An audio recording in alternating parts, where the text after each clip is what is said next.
नमस्कार दोस्तों, मैं रविंद्र कुमार भारतवंशी। दोस्तों, पिछले 2 से 3 दिनों से लगातार आप अखबारों में और न्यूज में देख रहे होंगे कि जो जिला कारागार हमीरपुर में जो दर्दनाक हत्या हुई अनिल कुमार द्विवेदी जी की, उसको लेके लोगों में भी बड़ा गुस्सा है।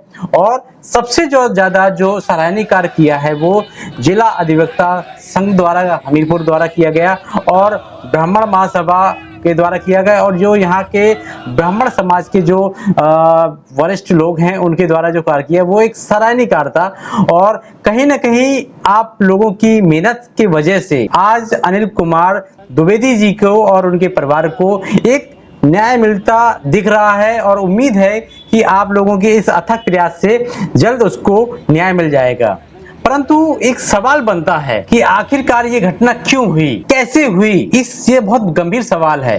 और जब हमने देखा कि कल अधिवक्ता संघ के द्वारा जो आंदोलन और प्रदर्शन किया गया, उसमें जो अधिवक्ताओं द्वारा बयानबाजी की गई और जो हमें कुछ साक्ष्य मिले हैं जेल के अंदर से जो हमें प्राप्त हुए हैं कैदियों के द्वारा, उसको देख के सुन के हम दंग हैं कि आखिरकार इतने बड़े भ्रष्टाचार के लिए और इतने बड़े घिनौने कृत्य के लिए कौन कौन लोग जिम्मेदार हैं। जो एफआईआर दर्ज हुई है उसमें जेलर और कुछ पुलिसकर्मी और जो वहां पे लंबरदार लोग हैं उनको आरोपी बनाया गया है। परंतु क्या आपको पता है कि जो जेल में जो घटना होती रही है वो आज की नहीं है, वर्षों की है। आप देखिए कुछ न्यूज़पेपरों में भी दर्ज है कि जैसे जेल के अंदर कैदी एंट्री करता है उसको 3500 रुपए जुर्माने के तौर पे दिया जाता है। चलिए आपको हम बताते हैं जेल में क्या चल रहा है खेल। आपको बता दें कि हमने अभी एक बुक पढ़ी है, ये जेल मैनुअल की, जहां ये उत्तर प्रदेश सरकार की है। इसमें बहुत स्पष्ट रूप से जेल प्रकरण के बारे में एक एक चीज दर्शाया गया है। बताया गया है कि जेल में एंट्री से लगा के उसके रिहाई तक उसमें उसको कैसे क्या क्या प्रावधान है, एक एक बिंदु डिस्क्राइब किया गया है। जब मैंने इसको पढ़ा तब मुझे एक चीज ये समझ में आई कि जेल के कैदियों के लिए भी हमारे संविधान में, हमारे कानून में बहुत अधिकार दिए गए हैं। परंतु यहाँ के जो जिम्मेदार अधिकारी हैं, लापरवाह अधिकारी हैं, भ्रष्ट अधिकारी हैं, वो अपने पेट भरने के लिए, अपने नेताओं को खुश करने के लिए लगातार जनता का शोषण करते रहते हैं। आपको बता दें कि जब मुलायजा बैरिंग में जाता है कैदी तब उसको 500 रुपए 10 दिन के लिए देना पड़ता है। यदि वो नहीं दे पाता है तो उसको साफ सफाई करनी पड़ती है, नाली साफ सफाई करनी पड़ती है, शौचालय साफ सफाई करनी पड़ती है। आप सोचिए कि जो गरीब होता है उसके साथ क्या हालत होती होगी। और दिन भर काम कराया जाता है, उसको कुछ घंटे की आराम दिया जाता है, वरना दिन भर काम कराया जाता है। क्यों? क्योंकि उससे 500 रुपए वसूलने के लिए। यदि वो 500 रुपए दे देता है तो ठीक है, नहीं देता तो उससे दिन भर काम कराया जाता है। अब उसके बाद जब उसको बड़ी बैरिंग में ट्रांसफर किया जाता है तब उसको 1700 से लगा के 2200 रुपए देना पड़ता है और लगातार उसके साथ इस तरह के आर्थिक शोषण होता रहता है। और यदि कोई देने से मना करता है तो आपको बता दें कि उसको बेरहमी से पिटाई की जाती है। और ये पिटाई कहीं ना कहीं जेल अधीक्षक, जेलर और वहां के पुलिस प्रशासनों की सह से होता है। मैंने इस जेल मैनुअल में एक जो बिंदु पढ़ा उसमें भी लिखा है कि कोड़े पट्टे लगाए जा सकते हैं, पर उसके लिए भी जेल अधीक्षक से अनुमति लेनी पड़ती है। यदि कोई अपराधी या कोई कैदी वहां पे कोई उद्दंड कर रहा है, कोई ऐसी घटना कृत कर रहा है तो उसके कोड़े लगाने के प्रावधान है, पर उसे कितने कोड़े लगाएंगे और किसकी निगरानी में लगाएंगे, एक एक प्रावधान है इसमें। तो फिर ये जो हत्या हो गई तो कहीं ना कहीं या तो जेलर की लापरवाही से है, तो जेलर को मुकदमा दर्ज कराना चाहिए था। क्यों ये पीड़ित के परिवार को और ये ब्राह्मण महासभा को और वकीलों को लड़ना पड़ा? हत्या कर लेंगे फिर मैं बताऊंगी आप क्या कर दो, क्या करो। लास्ट पैसा मैंने आपको सुना दिया है, बल्कि मैंने आपको यहाँ बुलाया नहीं था, मेरा आदमी गया है। चलो बेटा, उसकी औरत या बहन कोई होती फिर पता थी कि क्या एहसास होता है। शांत रहो बेटा, शांत रहो। जब तक मेरी बात नहीं रखी जाएगी और उस चीज का मुझे प्रूफ नहीं मिलेगा मैं मिट्टी नहीं उठाऊंगी। ठीक, और यहाँ से जहाँ तक मेरी पहुँच होगी वहाँ तक जाऊंगी। तुम लोग अपनी वर्दी को डरते हो, मैं नहीं डरती हूँ। चलो ठीक है, बैठो। लास्ट फैसला मैंने सुना दिया, जब आप लोग निर्णय ले लेना उसके बाद मुझे बुलाना वरना बुलाना। क्योंकि कहीं ना कहीं जब इसमें प्रावधान है तो आप लोगों ने इसको क्यों नहीं देखा।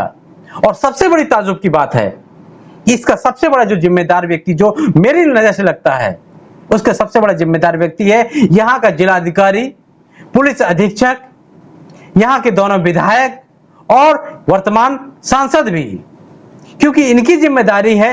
ये जो लोग माय में निरीक्षण करने के जाते हैं, दौरा करने जाते हैं, आज तक इन्होंने क्यों नहीं जानने की कोशिश की कि कैदियों के साथ वहां पर क्या व्यवहार होता है, क्या जो जेल मैनुअल बना हुआ क्या उसके अनुरूप यहाँ पे कानून व्यवस्था चल रही है सुचारू रूप से, क्या यहाँ पे जो कैदियों को भोजन मिल रहा है क्या जेल मैनुअल के अनुसार मिल रहा है। मैंने जो जेल मैनुअल के पढ़ा, जिसमें इनका पेज नंबर 142 में इनके लिए भोजन की जो व्यवस्था है, आप इसको पढ़ेंगे तो आपको लगेगा कि कितने अच्छे अधिकार हैं। आपको वहां पर्याप्त दाल का भी रखा है, सब्जी रोटी भी रखा है, वहां पे फल फ्रूट का भी रखा है, सुबह नाश्ते का भी दिया है कि कितना नाश्ता उसको देना है, नाश्ते में क्या क्या देना, एक एक चीज रखी है, और दाल की क्वांटिटी, सब्जी की क्वांटिटी, रोटी की क्वांटिटी, हर चीज का मेंशन हुआ है।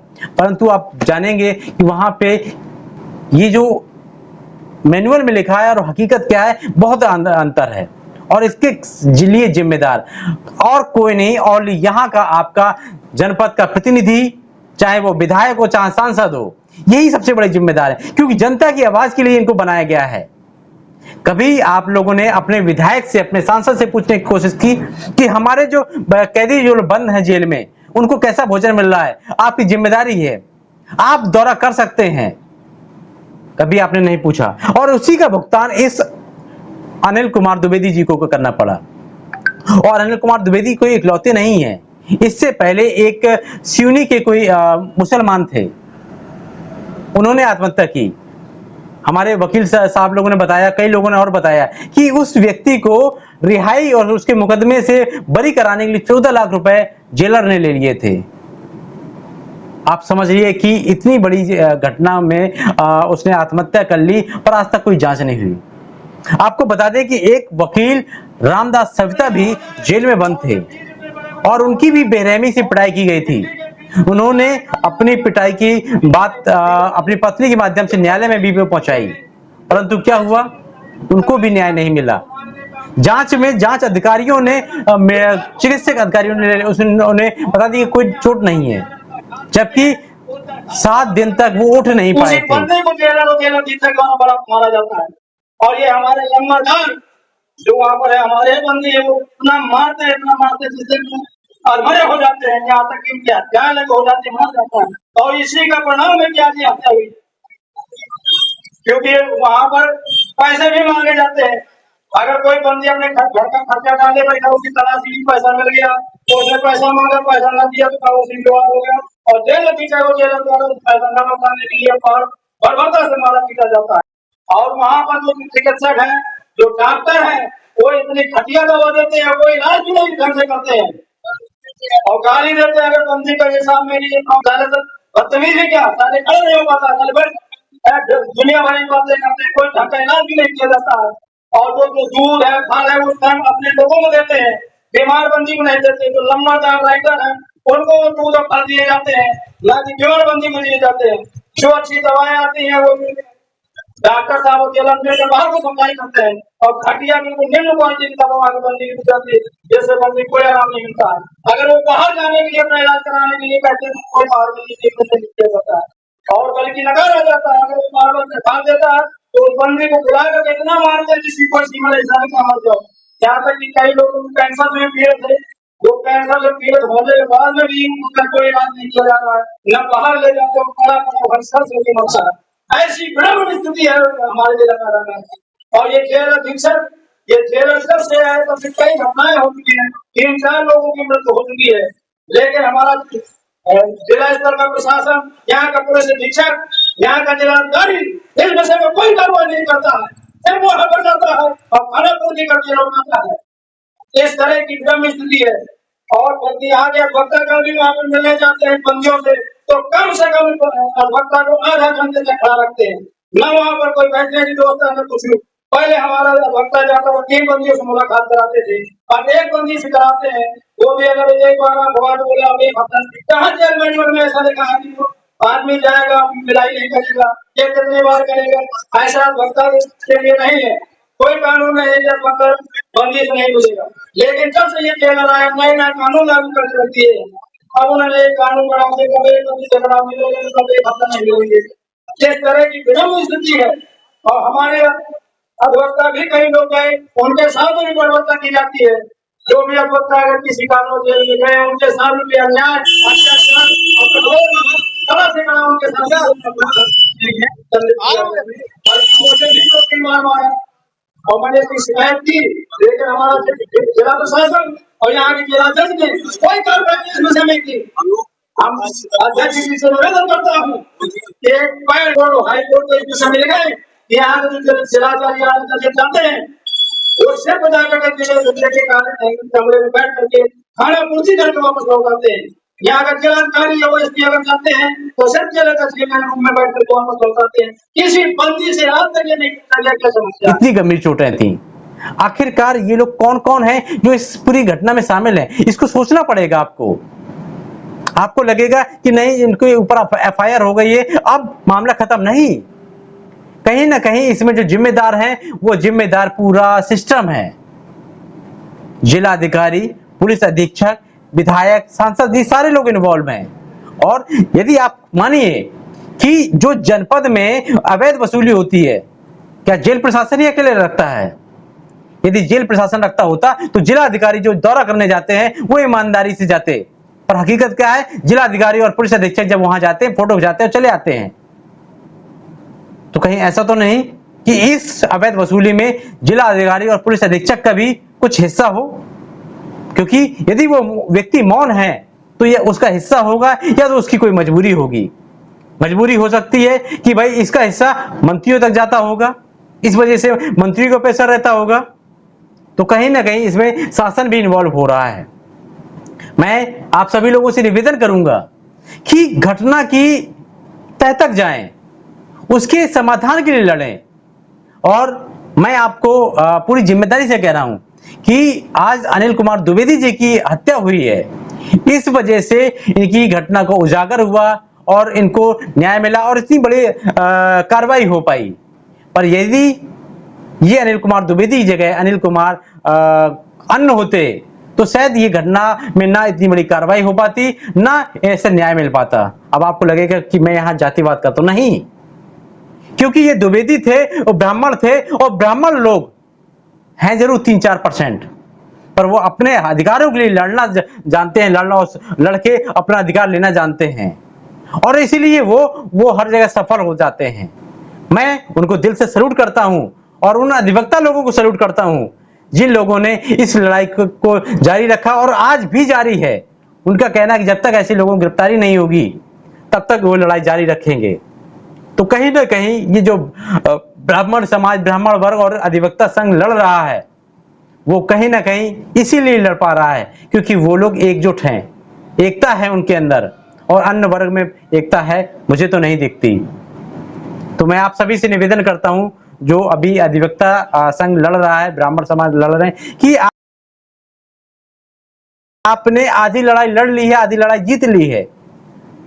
परंतु यदि आप चाहते हैं कि भविष्य में इस तरह की घटना ना हो पाए, तो जो जांच पैनल बनता है, जो जिलाधिकारी और पुलिस अधीक्षक जो दौरा करने जाते हैं, इस दौरे में कहीं ना कहीं समाज सेवियों को भी ऐड कराइए, अधिवक्ता संघ को भी ऐड कराइए, ऐसे लोगों को ऐड कराइए जो जनता के बीच के हों।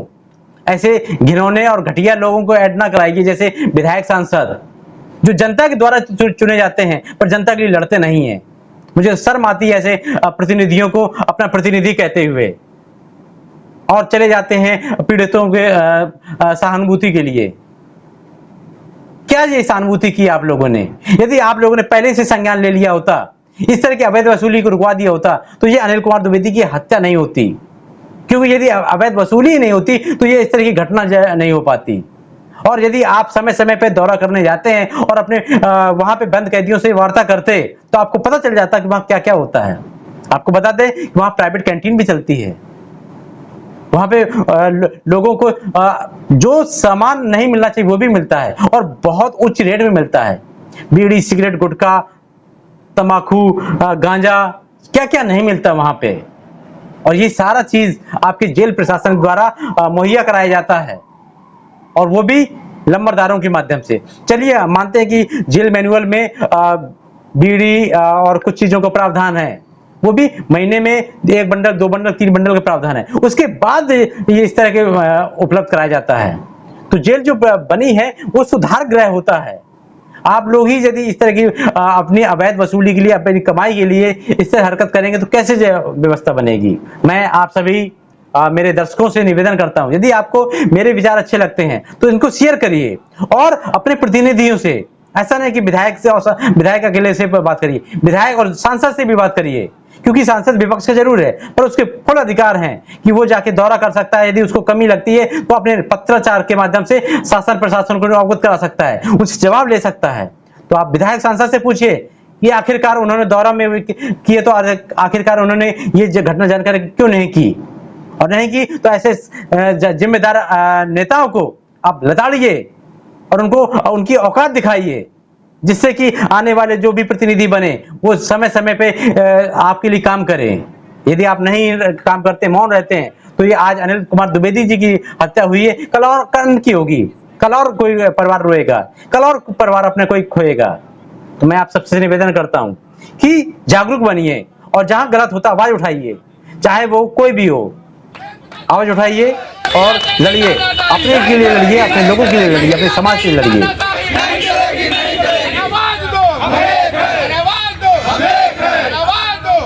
पूरी खबर देखने के लिए आप हमारे YouTube चैनल इंडिया 24 भारतवंशी को सब्सक्राइब करते हुए पूरा वीडियो देखें।